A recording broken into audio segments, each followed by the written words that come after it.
오늘 제가 여러분하고 같이 나눠볼 주제는 공부는 망치다. 공부의 패러다임을 바꿔라 뭐 이런 건데, 이제 공부 그러면 사람들이 일단 시험 공부를 떠올리고, 그래서 시험이라는 단어와 공부와 연결시켜서 재미없게 하기 싫은 걸로 돼 있는데, 제가 오늘 나누는 공부는 인생 공부입니다. 인생. 태어나서 죽을 때까지 삶을 통해서 우리가 끊임없이 배우는 그런 공부 이야기를 같이 나눠볼까 합니다. 공부는 망치다 해서 단어 하나 조사를 바꾸면 전혀 다른 뜻이 되는데, 어떤 걸 바꾸면 전혀 다른 뜻이 될까요? 공부는 망치다 해서 저 는자를 를로 바꾸면 공부를 망치다. 이렇게 되죠. 그죠? 예. 공부를 여러분들 보니까 거의 다 망치신 분들인 것 같아서 제가 오늘은 이제 공부는 망치다 이따 말씀드리겠지만, 이게 은유법이거든요. 왜 공부가 망치인지, 그래서 고정관념이나 타성, 통념들을 망치로 이렇게 깨부수는 걸 이제 공부는 망치다라고 생각한 겁니다. 그리고 이제 부제목에 모범생인데, 우리가 이제 학교를 오래 다닐수록 모범생이 되잖아요. 그죠? 예. 여러분, 사과 10개 중에 3개 먹으면 몇 개 남나요? 사과 10개 중에 3개 먹으면. 예. 어떤 학생이 7개요. 3개 남는데, 왜냐면 먹는 게 남는 거니까 이렇게 엄마가 그러는데. 근데 대부분의 이 좌뇌로 공부한 사람들이 있죠. 논리적이고 합리적이고 체계적으로 공부하는 사람들의 주요 특징은 사과 10개 중에 3개 먹으면 7개 남는다고 그러죠. 7개 남는다고 그러면 아무도 안 웃어요. 근데 여러분 중에 조금 웃으신 분들은 이게 기대를 망가뜨렸기 때문에 웃는 거거든요. 네? 이게 진짜 공부는 이 생각 밖에서 상상력을 발휘하는 게 정말 저는 진짜 공부라고 생각하는데, 우리가 학교 다니면서 너무 그 체계적으로 논리적으로 합리적으로 공부를 계속 해가지고 이 좌뇌만 지나치게 발달한 거예요. 그래서 그 사람들이 하는 이야기들이 이렇게 재미가 없게 된 겁니다. 저는 이제 아까 사회자가 소개시켜 주신 대로 지식 생태학자, 겨울에는 이제 지식 동태학자로 또 변신하거든요. 생태를 얼리는 동태가 되잖아요. 네. 제가 오늘 재밌게 해드릴 테니까 재밌으면 크게 웃어주시고 그러세요. 이 화상 강의를 계속 오래 하다 보면 얼굴이 화상이 되더라고요. 네? 그래서 제가 모시는 세계 최고의 성현은 공자나 맹자 이런 사람들이 아니고요. 우자, 이게 세계 최고의 성현이에요. 그 다음에 놀자. 공부는 웃으면서 재미있게 놀면서 해야 되는데, 어렸을 때부터 너무 엄숙하고 근엄하고 진지하게 공부를 하는 거예요. 그래서 엄근진이라고 그러죠. 네. 제가 정말 강의하기 싫은 데가 어디냐면, 저 진천으로 이사 갔잖아요. 국가인재개발원이라고 여기 과천에 있었는데, 거기 가서 이렇게 1급 이상 이렇게 직급이 높으신 국장급들 모아놓고 강의를 하면 이분들은 재밌는 얘기라도 웃지를 않더라고요. 그래서 재밌는 얘기를 저를 계속 시종일관 째려보고 이렇게 이상한 눈치로. 그래서 직급이 높을수록 잘 웃질 않는구나. 그래서 직급이 높을수록 여기 얼굴에 발달하는 근육이 있다는 걸 제가 알게 됐어요. 알려드릴까요? 직급이 높은 사람일수록 얼굴에 발달하는 근육이 있어요. 그게 맞박 근육이라고요. 이게 발달해가지고요, 아주 심각하게. 네. 그래서 프랑스 시인 중에 폴 발레리라고 있는데, 그분이 뭐라고 그랬냐면, 심각한 사람은 아이디어가 없다. 아이디어가 있는 사람은 절대로 심각하지 않다는 거예요. 네? 제가 오늘 정말 재밌게 해드릴 테니까 그래도 심각하신 분은 병원에 좀 갔다 오셔야 돼요. 네? 아이디어가 있는 사람은 절대 심각하지가 않아요. 왜 사람이 심각하냐면요, 아이디어가 없기 때문에 심각한 거예요. 네? 심각한 사람의 공통점, 아이디어가 없어서 그런 거예요. 제가 보기에. 네, 오늘 거의 많은 분들이 다 여성분들인데, 여성 리더십 과정에 남성분도 들어오셨네요. 우리 사호행님은 남성이시고, 그죠? 여기 이찬희 선생님도 남성이시고. 자, 이제 강의를 시작하도록 하겠습니다. 제가 이제 지식 생태학자라서 뭐 하는 사람인지 잠깐 소개해 드릴게요. 여러분, 그 명태 새끼를 말리면 노가리가 되는 건 아시죠? 네, 명태를 반만 말리면 코다리가 되고, 그죠? 명태를 바닷바람에 말리면 북어가 되고, 명태를 얼렸다 녹였다 하면 황태가 되고, 그죠? 이런 걸 연구하는 사람이 지식 생태학자는 아니고요. 저는 이제 많은 아이디어를 어디서 얻냐면 사람을 연구하지 않고요. 자연에 있는 생명체들을 연구합니다. 그래서 여기 예를 들면 가운데 있는 새가 동박새인데요. 이 동박새가 평상시에 지렁이를 잡아먹고 살아요. 여러분, 땅속에 있던 지렁이가 이렇게 땅 위로 나오는 날은 언제 나올까요? 비가 올 때 나오죠? 비 오는 네. 날. 자, 그러면 두 번째 질문. 땅속에 있던 지렁이가 어떻게 비가 오는 날만 알고 귀신같이 알고 나올까요? 땅속에 있던 아이가, 깜깜한 땅속에 있는 아이가 땅 위에 비가 오는지 그날을 정확히 알고 나와요. 어떻게 알고 나올까요? 여러분은 그러면 우리 김춘자 선생님, 그 공기가 흙 속에 공기가 부족해서. 공기가 부족해서 또 다르신 분 답. 빗소리의 진동 때문에. 우리 심삼종 선생님은 와 어떻게 하셨어요 이거를? 그냥 그렇게 느껴졌습니다. 우리 심삼종 선생님 이외 나머지 분들은 지금 지렁이만도 못한 인간들이에요 지금. 이런 게 농담인 건 아시죠? 자, 아무튼 이제 다시 원상태로 돌아오면 지렁이가 이제 땅에 빗방울의 진동을 가지고 감지해서 나와요. 그러면 여러분 1년 365일 중에서 비 오는 날이 많을까요? 비 안 오는 날이 많을까요? 네, 안 오는 날이 많죠. 그죠? 그러면 이제 땅속으로 지렁이가 다시 들어가잖아요. 그럼 땅 위에 지렁이가 없어졌어. 비 안 오는 날은. 그럼 이 새가 굶어 죽었어야 되는데 이 새가 비가 안 오는 날도 땅 위에서 지렁이를 불러내가지고 지렁이를 잡아먹어요. 이 새가. 이 새가요. 여기 원이 네 가지가 있잖아요. 첫 번째 오른쪽 상단에 보시면 관심을 가지고 빅데이터를 새가 관찰해요. 이 새도 먹고 살려고요. 관찰해요. 관찰한 다음에 데이터를 정보로 바꿔서 앉아서 국리를 거듭하면서 생각을 하는 게 뭐냐? 고찰이에요. 그러는 순간 이 새가 통찰이 왔어. 궁즉통. 이 지렁이가 비가 올 때 나오는구나. 그래서 이제 이 새가 비가 안 오는 날은 지렁이로 하여금 비가 오는 걸로 착각하게 정보를 줘요. 신호를 줘요. 지렁이한테. 어떻게 신호를 줄까요? 우리 우유종 선생님하고 김지영 선생님은 새 부리로 땅을 찍는다 이렇게 말씀하신 거죠. 두 분은 지금 새를 능가하는 IQ를 갖고 계신 거고요. 나머지 분들은 지금 IQ가 새만도 못해요 지금.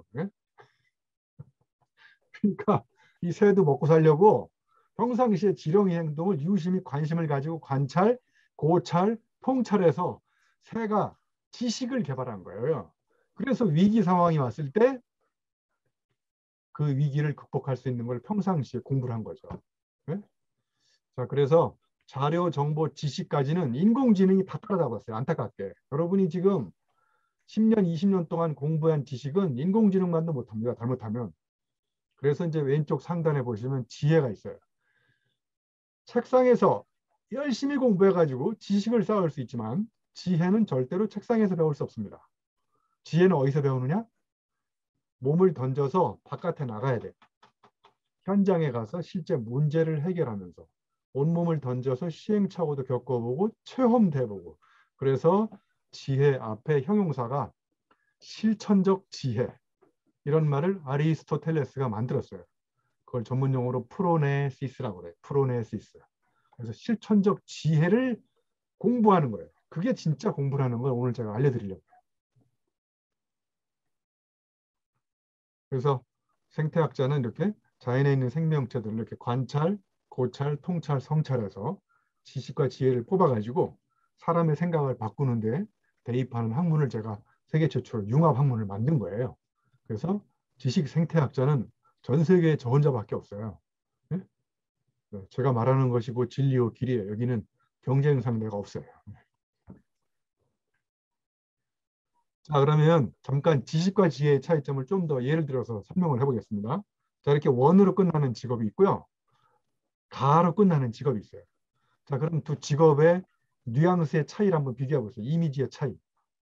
이런 질문을 드려볼게요.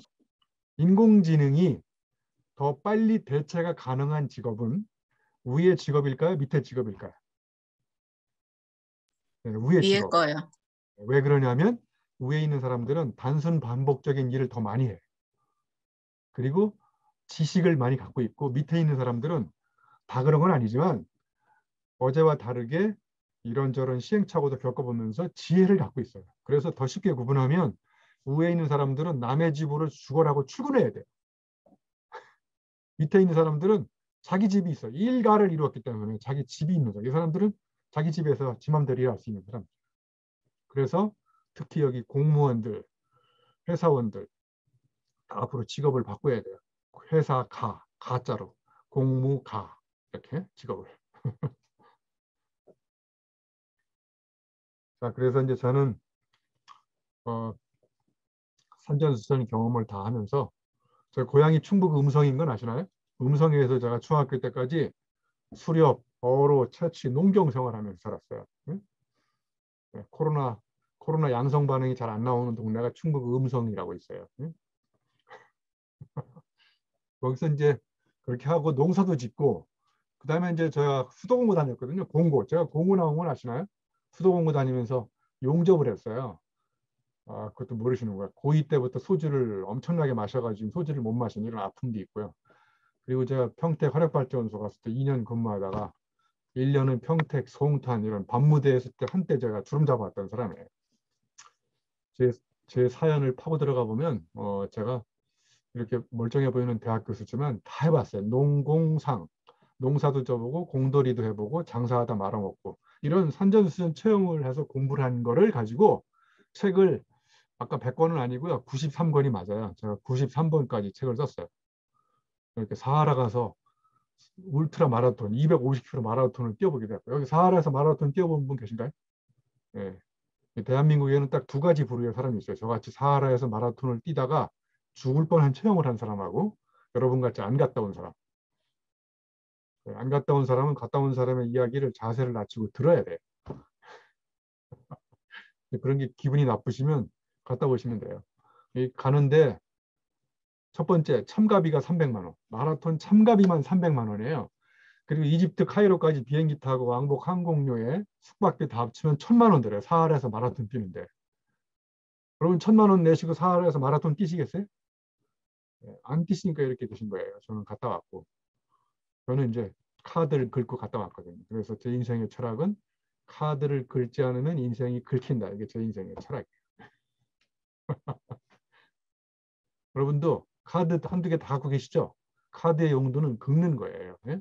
어차피 인생에 남는 거는 카드 긁은 흔적밖에 없어요. 그리고 카드 긁을 날이 며칠 안 남았다는 건 아시죠? 남은 인생 동안 우리가 카드 긁고 맛있는 거 많이 먹고 여행 그런 게 남는 거예요. 제가 보기에. 그러니까 여러분 카드로 물건을 사지 마시고 예? 카드로 경험을 사세요. 경험을 사면 사하라 갔다 온 경험을 1000만 원에 샀거든요. 저는 아직도 이거 가지고 10년 동안 울고 먹을 수 있어요. 왜냐하면 사하라 갔다 온 사람이 별로 없기 때문에 뭐 구라를 치고 뻥을 쳐도 그 사람이 잘 못 알아들어요. 아무튼 근데 제가 안타깝게 완주를 못했어요. 250km 뛰다가 120km 지점에서 탈진 상태가 와서 레이스를 포기하고 덕분에 세계적인 명언을 남기고 왔어요. 처음 들어보시는 명언일 거예요. 절대로 포기하지 마라. 이런 말을 절대로 쓰지 마라. 이런 명언을 남기고 왔어요. 여러분이 이제까지 책상에서 공부한 사람들이 내놓은 명언, 절대로 포기하지 마라. 마치 이게 인생의 철칙처럼 믿고 있는데 그거 믿고 계속 가다가 죽어요, 사람이. 네? 그래서 한계는 책상에서 알 수 없고 오로지 한계의 몸으로 도전해 본 사람만이 한계를 알 수 있다는 걸 제가 체험으로 알게 된 거예요. 그래서 절대로 포기하지 말아도 가끔씩 사람을 죽일 수 있는 굉장히 위험한 말일 수 있다는 것을 몸으로 겪은 거예요. 아무튼 저는 제 책이 다 모든 걸 경험해서 쓴 책들이거든요. 그래서 이렇게 책을 계속 써가지고요. 지금 무려 93번째까지 책을 냈어요. 그래서 저 100권째 책은 100권 기념 출판 기념회를 할 거거든요. 그리고 그때 100권째 책은 책 한 권에 100만 원짜리를 팔 거예요. 그래서 100만 원짜리 책을 한 권씩 사는 사람만 100명만 초대할 거예요. 네? 저기 서혜성 교수님도 나중에 한 권 샀어요. 그러면 제가 특별히 초대해 드릴 테니까. 그래서 제가 이렇게 책을 열심히 쓰는 이유는 저 인세를 모아가지고 저 버킷리스트 중에 하나가 제가 2028년에 정년이니까 그때 정년 퇴임할 때 유영만의 장학재단을 만들 거예요. 지금 한양대학교 발전기금을 엄청 모아놨어요. 제가 제 인세 모아가지고. 그래서 한양대학교 교육공학과 들어오면 제 후배들을 위해서 전액 장학금으로 다니게 하는 게 제 꿈이에요. 그래서 100권짜리 100만 원짜리 100권 팔아봐야 1억밖에 안 돼요. 네? 근데 지금 줄 서 있어요. 100권짜리 리미티드 에디션으로 100만 원짜리. 저는 100권째 딱 찍은 다음에 절판시킬 거예요. 그리고 몰래 10권 더 찍어가지고 이걸 경매에 붙여서 한 권에 한 10억 될 때 또 팔아가지고 그것도 다 장학재단으로. 이렇게 책을 열심히 쓰고 유명해지니까 정치권에서 자꾸 유혹이 와요. 정계에 진출하라고. 그래서 제가 박근혜 정권 때도 청와대 몇 번 불려갔었는데 정말 안 가길 천만다행이에요. 갔으면 큰일 날 뻔했어요. 지금 동부구치소 이런 데서 근혜 누님하고 같이 콩밥 먹고 인생을 헛되게 보낼 수 있을 텐데. 근데 사실 저는 정치가 절대로 전혀 관심이 없고요. 그런데 솔직히 말씀드리면 정치를 저는 할 수가 없어요. 왜냐하면 저는 그 청문회를 통과할 자신이 없어요. 제 책이 다 표절이라서 청문회 가면 걸려요. 그래서 절대로 청문회 안 가요. 네. 근데 이 친구 명언이 멋있지 않나요? 독창성이란 들키지 않은 표절이다. 네? 여기 피카소 형님, 피카소 아시죠? 훌륭한 예술가는 가까운 데서 베끼고 위대한 예술가는 멀리서 훔친다고. 그래서 제가 표절 전문가니까 이걸 보면 표절하고 싶어가지고 미치겠어요. 그래서 제가 또 이렇게 표절했어요. 석사는 가까운 데서 베끼고 박사는 멀리서 훔치고. 제가 세계 최초로 석박사의 차이점을 연구해서 밝혀낸 거예요. 이것도 이렇게 이류 작가는 티나게 겉모습만 베끼지만 인류 작가는 티 안 나게 원리를 훔친다. 그래서 이 카피와 스틸은 피카소 형님 거니까 내버려 두고 뒤에 거는 내버려 두고 앞에 거만 계속 바꾸면 이게 주말에 책 한 권. 저는 그래서 저한테 시간만 주면요. 주말에 여기 나와 책 한 권 쓸 수 있어요. 제가 가장 많이 빨리 쓴 책, 일주일 만에 책 쓴 거 있어요. 근데 하도 이런 여기저기서 막 불러대가지고 지금 시간이 없어서 책을 잘 못 쓰고 있어요. 이분이 케빈 로버츠 회장님인데 이분은 어디서 많이 본 사람이죠. 자, 그러면 이 사람 머리가 대머리라서 대머리를 살짝 떼내고 옛날 제 머리로 바꿨어요. 옛날에 이렇게 저도 8대2 그 공무원 스타일 하다가 요즘에 파마를 좀 해가지고 이렇게 머리가. 그래서 아무튼 머리만 살짝 바꿨는데 다른 부분은 다 똑같거든요. 근데 전혀 달라 보이잖아요, 사람이. 네? 이런 게 창작인 거예요. 모든 예술적 작품은 이전 작품의 모방이거나 다 표절입니다. 그래서 한 작가의 것을 훔치면 표절이지만 많은 작가의 것을 훔치면 연구라고. 제가 오늘 연구실에 와서 연구하고 있잖아요. 어떤 걸 훔쳐야 될지 계속 연구하고 있어요. 그래서 창조는 다 참조에서 이루어지는 겁니다. 모든 책 뒤에 보면 다 참고문헌이 나오잖아요. 참고문헌이 두꺼운 사람은 그만큼 더 책을 빨리 쓸 수 있는 거예요. 참고문헌이 없는 책은 다 사기입니다. 제가 보기에. 한 권의 책을 쓰는데 어떻게 자기 생각만 갖고 쓰느냐. 그거는 절대로 불가능한 겁니다. 다 여러분 머릿속에 있는 생각이 다 내 생각 같죠? 다 다른 사람의 생각이 몰래 내 생각으로 기어들어와 가지고 자기 주인 흉내를 내는 경우가 거의 대부분인 거예요. 그래서 생각은 나도 모르게 다른 생각과 짝짓기를 계속합니다. 그래서 생각이 임신돼 가지고 생각의 자손들이 계속 탄생하는 거예요. 누가 누구의 자식인지 이해할 수 없는 게 생각의 자손들인 거예요. 근데 우리 대학 교수님이 쓰신 책에 보면 이렇게 서문에 보면 자료 정리에 도움을 준 조교 A양에게 감사한다. 이런 거 많이 보셨죠? 그건 조교 A양의 책을 다 썼다. 이런 걸로 이해하시면.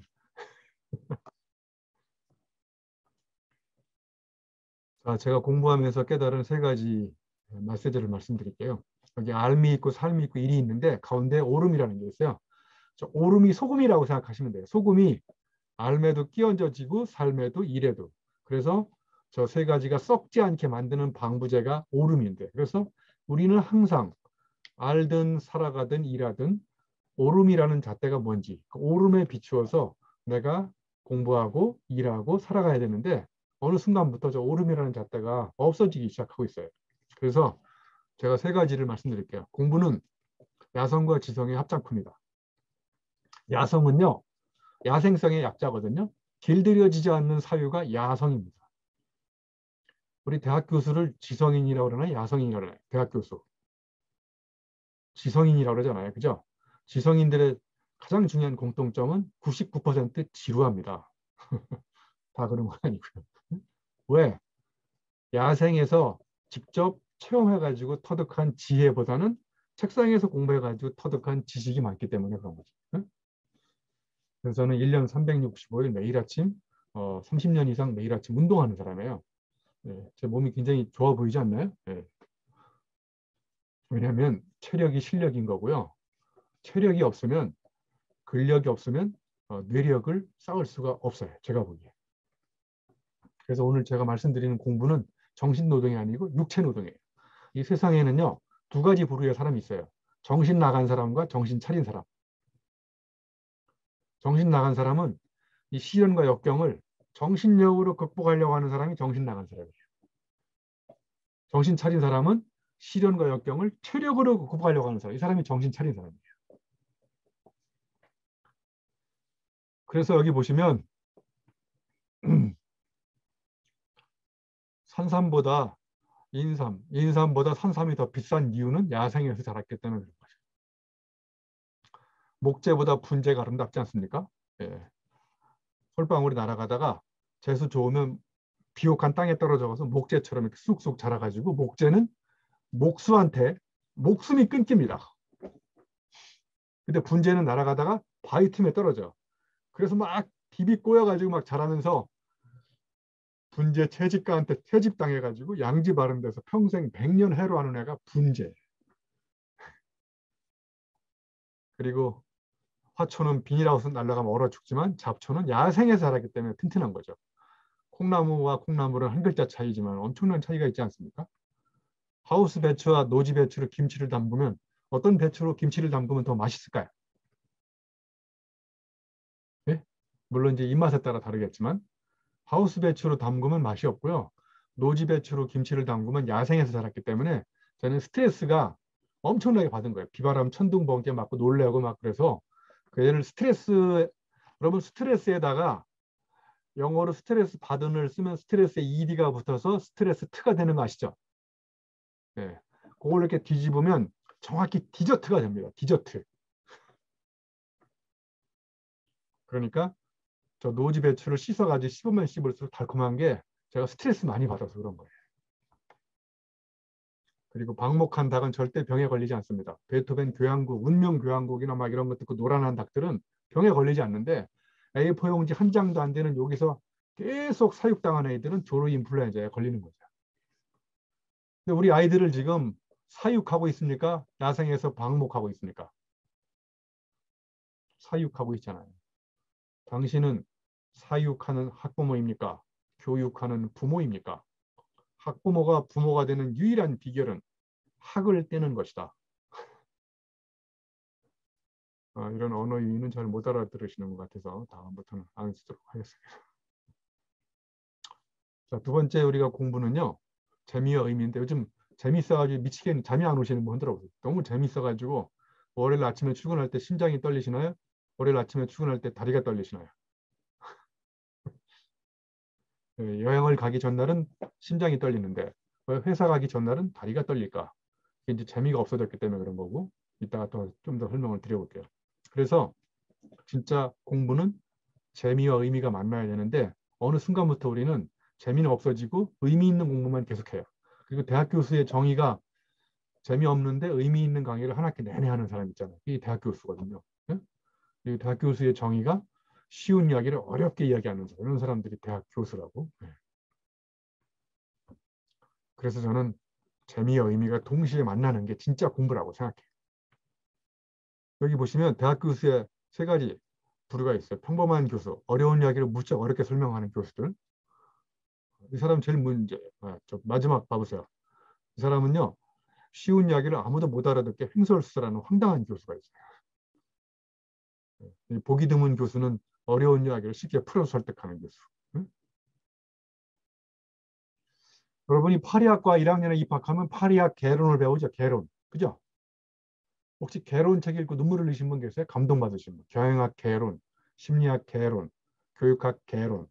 개론 책 읽고 감동받으신 분이 없는 이유가 바로 체험을 통해서 깨달은 걸 쓴 게 아니라 책에 나온 걸 쓴 거죠. 그리고 2학년 때는 파리 앞다리론, 3학년 때 파리 뒷다리론, 그리고 파리 학사 자격증을 따면 이제 뭐라고 그러냐면 이제 모든 걸 알 것 같다 이렇게 깨닫는 게 학사예요. 네? 근데 학사의 정확한 정의는 들은 적은 있으나 설명할 수 없는 상태, 이게 학사. 네. 그래서 이제 대학원에 입학하면 이때부터 전공을 선택하셔야 돼요. 파리 앞다리를 전공하거나 뒷다리, 이렇게 파리학과 교수님들이 다 전공별로 나눠 있어요. 그래서 앞다리 전공한 아이는 앞다리를 떼가지고 실험실에 가서 2년간 연구합니다. 그리고 이런 논문을 써요. 파리 앞다리의 움직임이 파리 몸통에 미치는 영향에 관한 연구, 이런 논문을 쓰는 거죠. 그래서 이제 파리학과 석사는 참고로 파리 앞다리 전공한 석사한테는 절대로 뒷다리를 물어보면 안 돼. 이 사람은 앞다리 전문가예요. 응? 이때부터 전문가가 전문적으로 문외 한인, 한우물 파다가 매몰된, 깊이 파다가 깊이 대상이 된 이런 사람들이 다 전문가가 대량 양산되고 있는 거죠. 참고로 이제 석사는 뭐라고 그러냐면 이제 뭘 모르는지 알 것 같다. 이게 석사예요. 자, 그다음에 이제 박사는 앞다리 발톱을 전공해요. 발톱. 앞다리를 통째로 전공하면 졸업이 안 돼. 더 세부 전공을 선택해서 앞다리 발톱 성분이 앞다리 성장에 미치는 영향에 관한 연구, 이런 논문을 쓰는 거죠. 참고로 박사는 이제 나만 모르는 줄 알았더니 남들도 다 모르는군, 이렇게 깨달으면 박사가 되는 거예요. 저같이 이제 대학 교수가 될 사람은 파리학과 파리 앞다리 발톱을 전공하면 교수가 되기가 어려워요. 앞다리 발톱에 낀 이제 때를 전공해요. 때.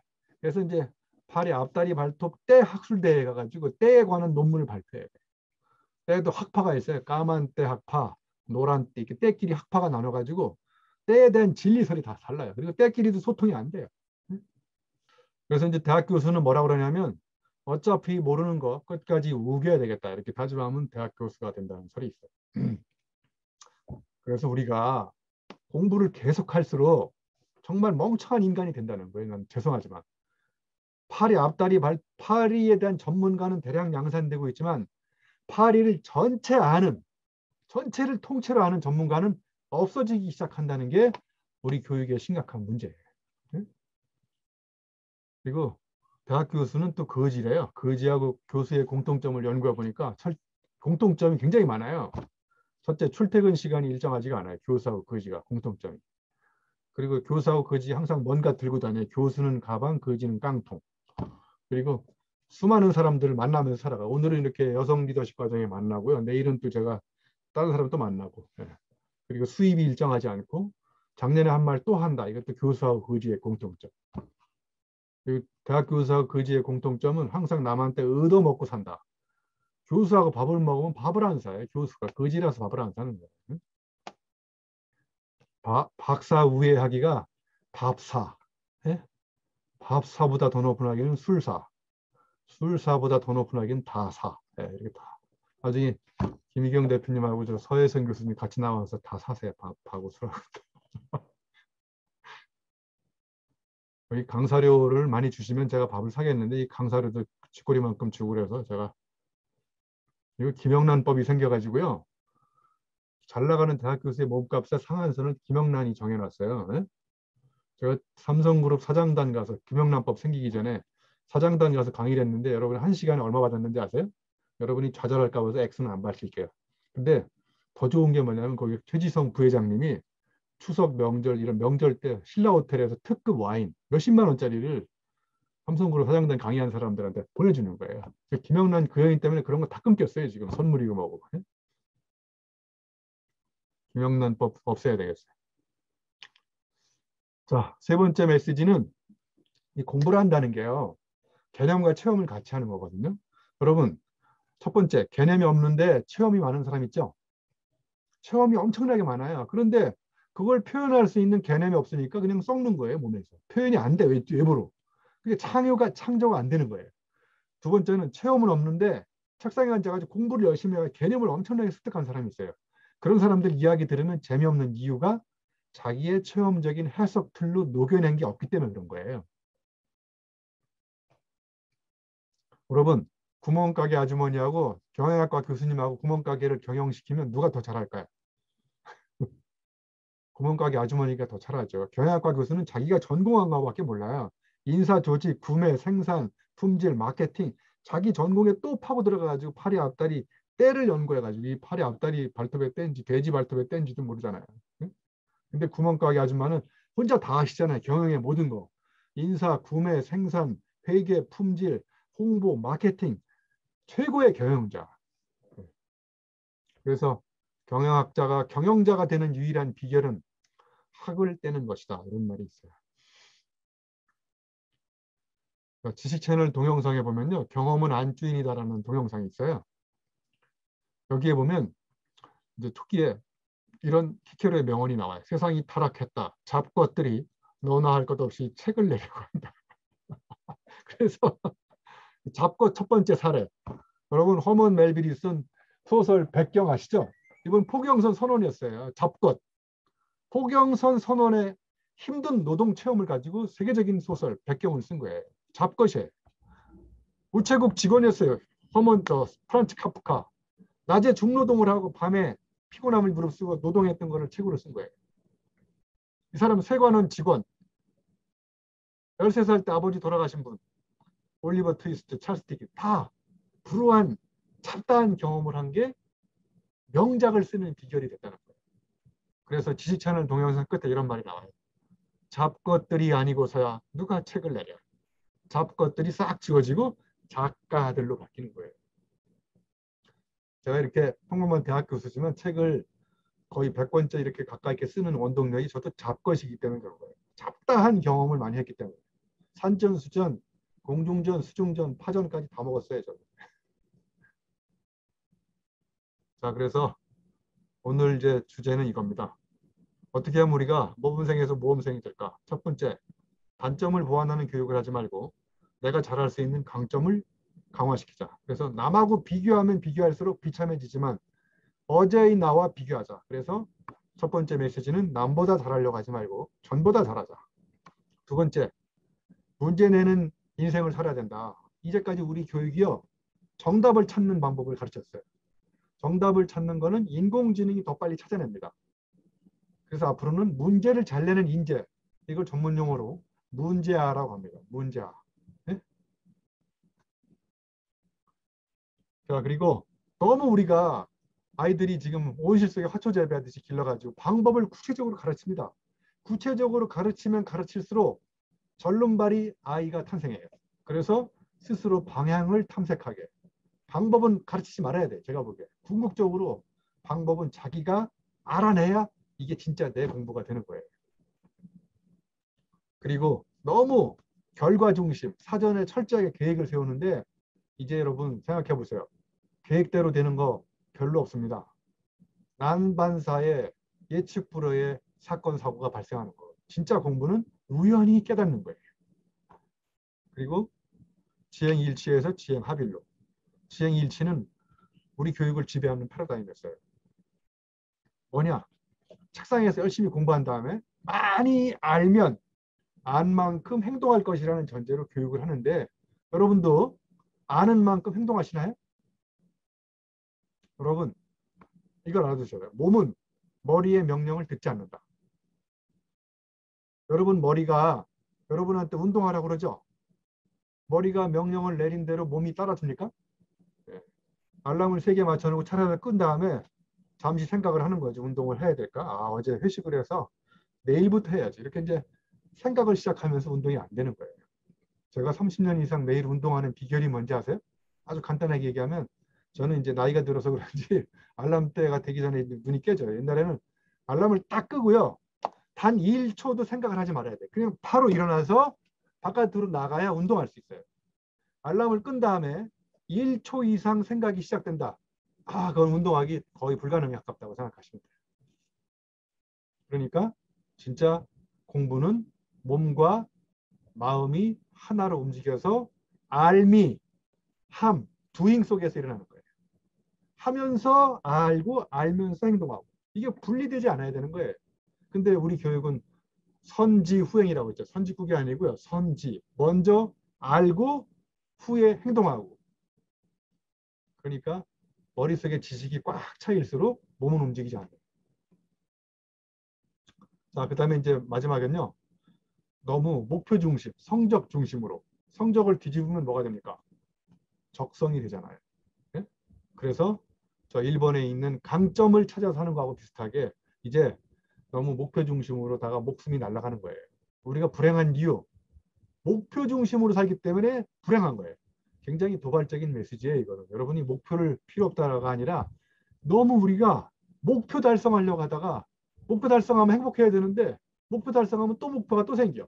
목표, 목숨이 날아가는 거예요.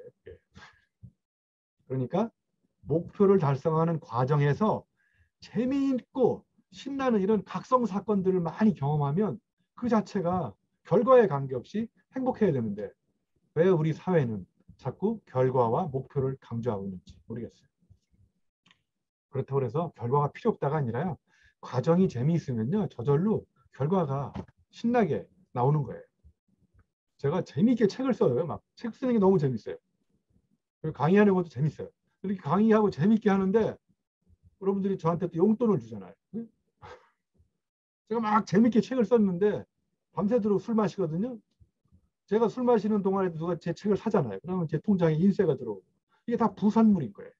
그러니까 우리는 너무 산물 중심으로 사는 거예요. 부산물이 더 효과가 있을 수 있어요. 부산물. 책을 쓰는 과정에서 목표에 없었던, 계획이 없었던 엄청난 깨달음이 일어납니다. 오히려 그게 책 한 권보다 더 멋있는, 의미 있는 결과물이 된다는 거예요. 네, 이 6가지가 제가 오늘 말씀드릴 거예요. 네. 여기까지 하고 강의를 마치고 몇 분 지났나요?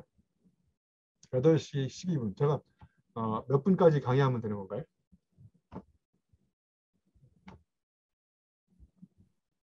아, 8시 한 20분까지 해주시고 한 10분 정도 질의 이렇게 응답해 주시면 좋을 것 같아요. 지금 토론이 끝났는데 벌써 8시 12분이 됐네요.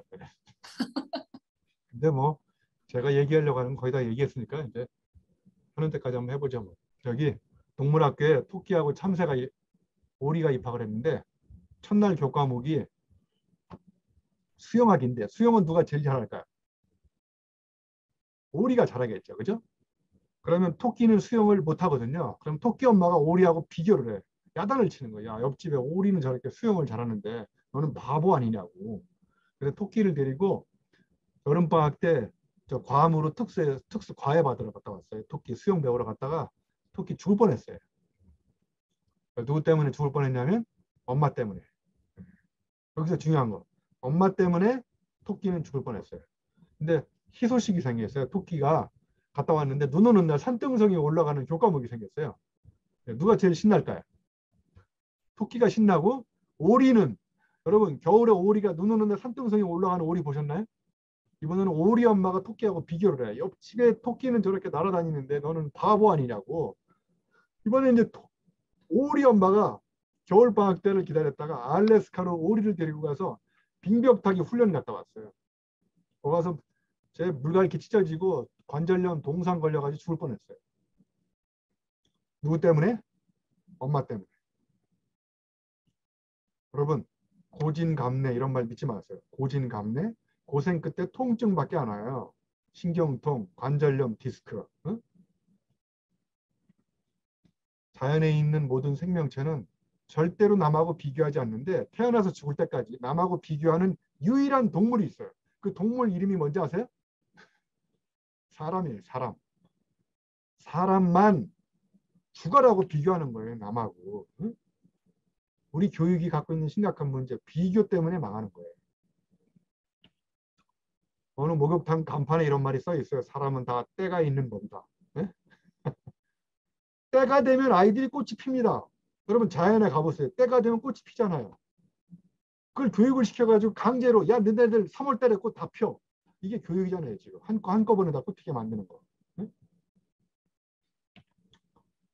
여러분 새끼라는 영화 한 3번씩 보셨죠? 새끼. 새끼를 보시면 색으로 개가 무너지잖아요. 그러니까 나만의 색깔이 있으면 고객에 경계하는 마음을 나만의 색으로 상당 부분 강력한 임팩트를 미쳐서 마음을 훔칠 수 있다는 거예요. 네? 저도 오늘 저만의 색깔로 강의를 하고 있는 거거든요. 여러분 제 파워포인트를 다 드리면 여러분도 저하고 똑같은 색깔로 강의할 수 있어요? 네.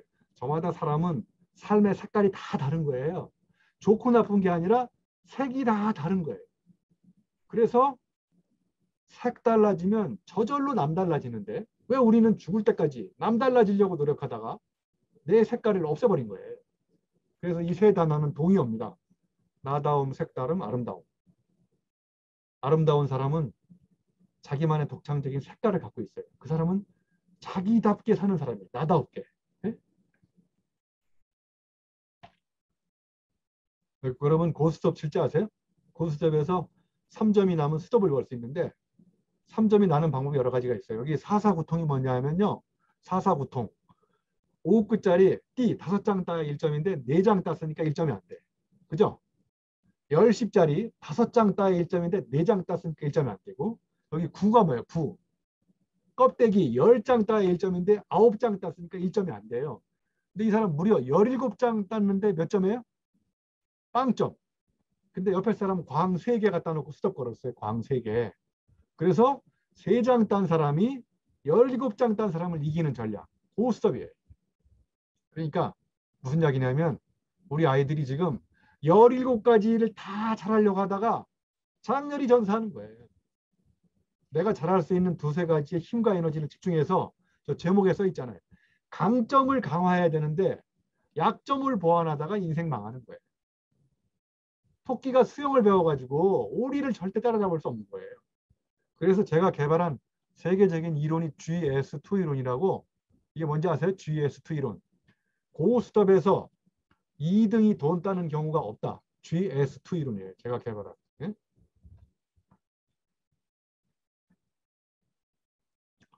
펄떡이는 물고기처럼 제가 번역한 건 아시나요?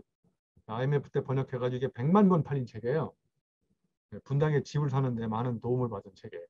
이 책이 잘 팔리니까 펄떡이는 영어, 길거리 경제, 이런 거 다 지금 헐떡거리고 있어요. 이렇게 비교하면 비참해져요. 여기 누가 내 치를 옮겼을까가 200만 권 팔렸거든요. 이 책이 잘 팔리니까 두 번째 책. 어떤 님 이런 책을 썼어요. 누가 내 치즈를 잘랐을까? 이거 20권도 안 팔려요, 이거. 누가 내 치즈 옮겼냐고 물어보니까 어떤 님이 내 치즈는 내가 옮긴다? 이게 장렬히 전사한 책들이에요. 네? 푸마가 잘 팔리니까 왼쪽에 파마 한 놈이 나타났어요. 파마. 옆쪽에 자나. 저 중간 밑에 보면 치마 입으네. 치마. 뭐 구라다.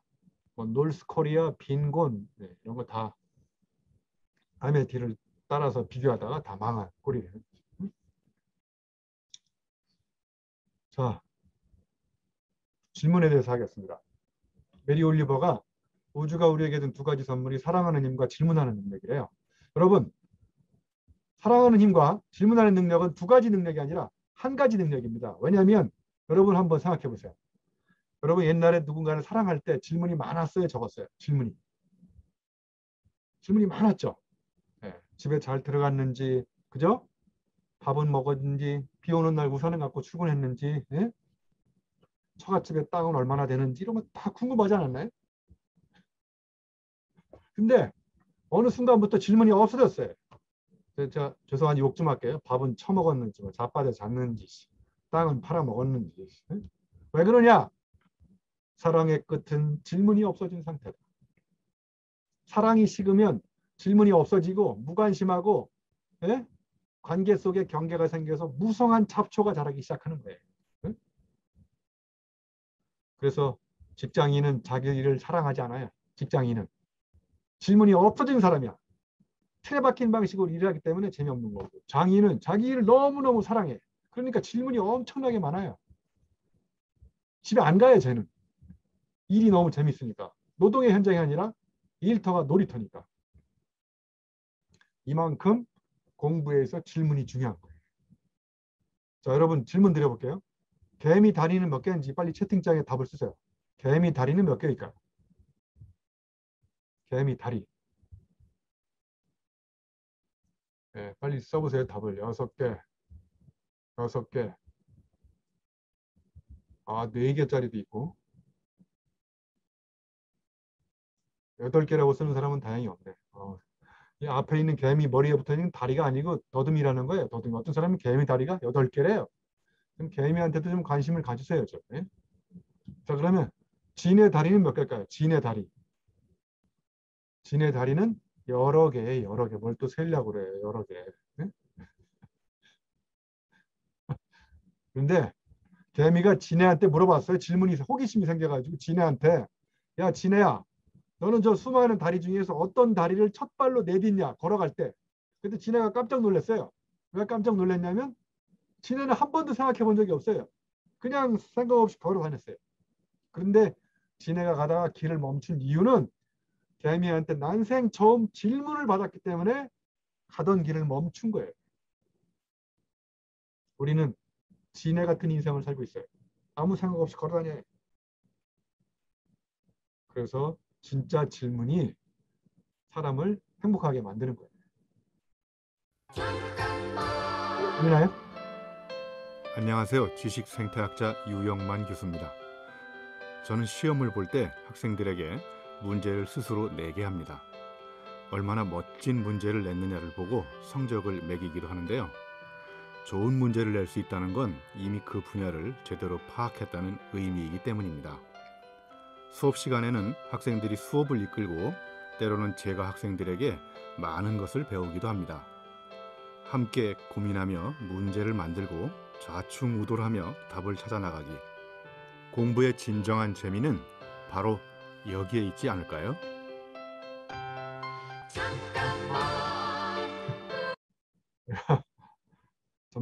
잠깐 출연해가지고 제가 사실은 4차 산업혁명이 와가지고 아이들한테 문제 내는 능력을 가르칠까라 고민하다가 아이들한테 기말고사 문제를 매번 출제를 시켜요. 그리고 본인이 채점을 하고 본인이 받고 싶은 학점을 써요. 더 파격적인 거는 학점을 쓴 대로 점수를 그냥 다 줘버려요. 어차피 채점하기도 귀찮아요. 예.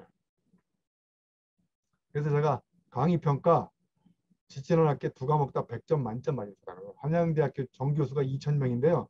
2,000명 중에서 강의평가 2과목 100점 만점 맞은 사람은 저밖에 없어요. 아이들이 원하는 학점을 다 주니까 아이들도 저한테 100점을 주더라고요.